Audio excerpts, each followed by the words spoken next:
Hello everyone. जैसा कि आज 20 अगस्त है, आप सभी जानते हैं आज 20 अगस्त है और ईयर हमारा फिनंशियल ईयर 2023-24 चल रहा है ना। तो आज ये सबसे ज़्यादा खुशी की बात ये है कि आज भारत का जो फॉरेक्स है, जिसे हम लोग विदेशी मुद्रा कहते हैं, विदेशी मुद्रा भंडार कहते हैं। आज बहुत खुशी की बात ये है कि भारत के पास विदेशी मुद्रा भंडार अचानक फिर इन्फ्लक्स हो गया। इन्फ्लक्स का मतलब होता है भंडारण क्षमता हमारी बढ़ गई है।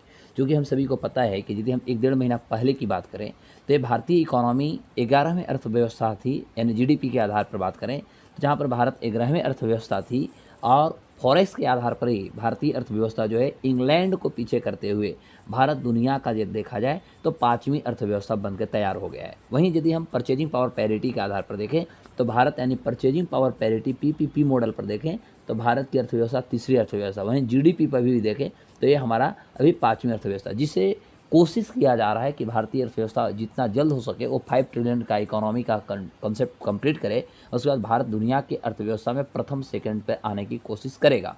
तो आज हम इसी एपिसोड को देखेंगे। आज रविवार है और आज हमारा आज 20 अगस्त 2023 है।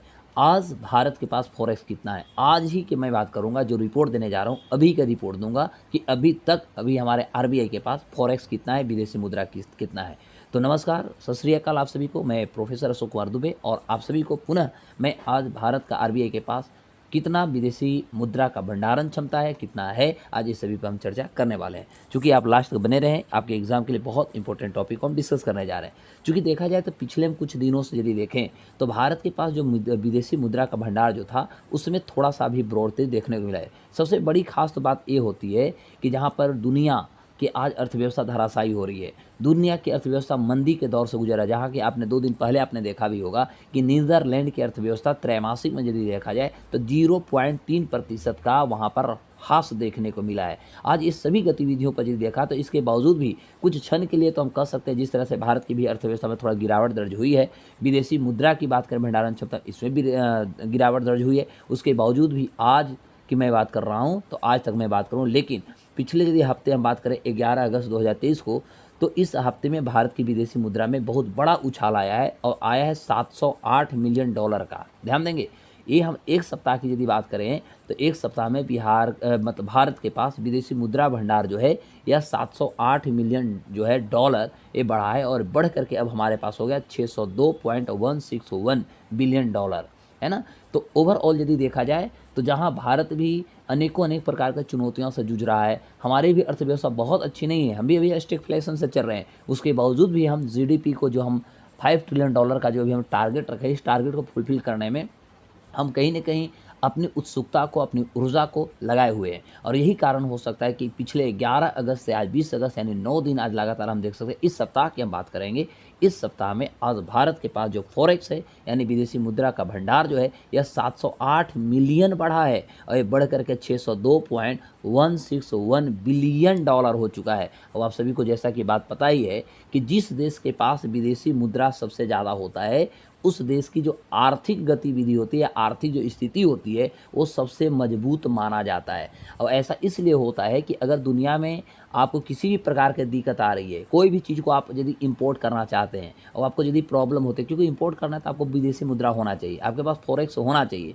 और यदि आप कोई समस्या से जूझ रहे हैं तो अपने ज़रूरत को सामान को आप कई महीना तक यदि आपके पास फॉरेक्स है, विदेशी मुद्रा का अच्छा भंडार है तो आप आराम से अपनी अर्थव्यवस्था को आगे बढ़ा सकते हैं। चूँकि आप देख सकते हैं कि जैसे बगल में पाकिस्तान की अर्थव्यवस्था पूरा का पूरा चरमा, क्योंकि उनके पास विदेशी मुद्रा नहीं है। श्रीलंका की अर्थव्यवस्था टूट गई क्योंकि उनके पास विदेशी मुद्रा नहीं है। तो विदेशी मुद्रा होना बहुत ज़रूरी है किसी भी देश के लिए, चलाने के लिए, देश की अर्थव्यवस्था को चलाने हेतु विदेशी मुद्रा होना बहुत ज़रूरी है। तो इसलिए हम कह सकते हैं दुनिया में यदि देखा जाए तो बहुत से ऐसे देश हैं जो विदेशी मुद्रा से काफ़ी मजबूत बनाकर अपने आप को रखे। जैसे आप अमेरिका को देखिए, चाइना को देखिए, तो ऐसे बहुत सारे राष्ट्र हैं। वहीं अभी कुछ अर्थव्यवस्था, जैसा कि आपने सुना होगा कि अमेरिका के राष्ट्रपति पर भी महाभियोग आने वाला था, क्योंकि वहाँ के लोगों को ऐसा कंसेप्ट डेवलप हो रहा है धीरे धीरे कि उनके राष्ट्रपति जो है अंतर्राष्ट्रीय स्तर पर अपनी छवि को सही नहीं बना रहे हैं तथा वो अपने देश की अर्थव्यवस्था को सुदृढ़ नहीं करने में कहीं ना कहीं वो नाकाम हो रहे हैं। और यही कारण हो सकता है। वहीं भारत के यदि देखा जाए तो भारतीय प्रधानमंत्री ने जिस तरह से भारतीय अर्थव्यवस्था को, भारत के पास अभी जिस तरह से फॉरेक्स का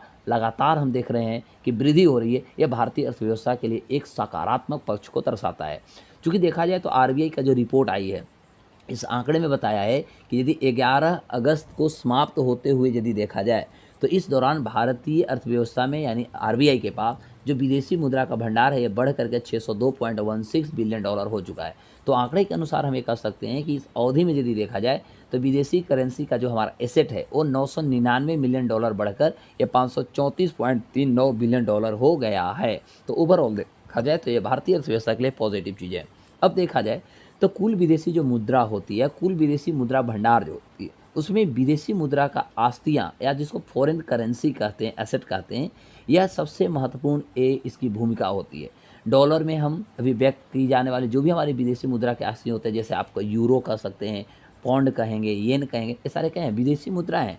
तो ऐसे और जैसे अमेरिकी जो डॉलर है, तो अमेरिकी मुद्राओं में आई घट जिस तरह से आ रहा है, घट रहा है, बढ़ रहा है, तो इस तरह से प्रभाव शामिल होते हैं। और एक्चुअली देखा जाए तो आज भारत जो है अमेरिकी डॉलर पे भी कहीं न कहीं निर्भरता ख़त्म कर रही है, क्योंकि आज हम भारतीय करेंसी को, जो इंडियन करेंसी है, इस करेंसी को हम कहीं न कहीं अंतर्राष्ट्रीय करेंसी बनाने की कोशिश कर रहे हैं। और यही कारण हो सकता है कि आज विश्व के लगभग 42 से 43 देशों से भारत जो है वो स्टॉक अकाउंट खोल चुका है, जिसमें हम भारतीय करेंसी को बढ़ावा दे रहे हैं, जिससे कि हमारी निर्भरता जो डॉलर पर बनी हुई है, ये हम दिन प्रतिदिन डॉलर पर अपनी निर्भरता खत्म करने की हम कोशिश करें। और यह भी भारत के लिए एक कह सकते हैं सर्वोच्च स्थान हो सकता है, भारत के लिए एक महत्वपूर्ण योगदान भी हो सकता है। अब आज हम बात करने वाले हैं कि विदेशी मुद्रा के मामले में दुनिया के टॉप 5 देश कौन है। तो अभी भी नाम सबसे पहले आता है चाइना का। चाइना के जो इकोनॉमी है, या सॉरी, चाइना के पास जो टोटल विदेशी मुद्रा का भंडार जो है यह 3.38 ट्रिलियन डॉलर है। ध्यान देंगे, 3.38 ट्रिलियन डॉलर। इस आधार पर हम कह सकते हैं कि चाइना सर्वोच्च स्थान पे बना हुआ है। वहीं जापान की बात करें तो जापान के पास विदेशी मुद्रा का भंडार जो है, यानी फॉरेक्स का जो है, वह 1.25 ट्रिलियन डॉलर है। इस तरह से जापान दूसरे स्थान पर है। स्विट्ज़रलैंड की यदि बात किया जाए तो इसके पास अभी आप देखेंगे 8,98,588 बिलियन डॉलर का इसके पास फॉरेक्स है, और ये तीसरे स्थान पर है। वहीं अब प्यारा अपना देश भारत की बात करें तो भारत चौथे स्थान पर आ चुका है। अब भारत देखिए बहुत आपके एग्ज़ाम के लिए कितना इंपॉर्टेंट हो सकता है।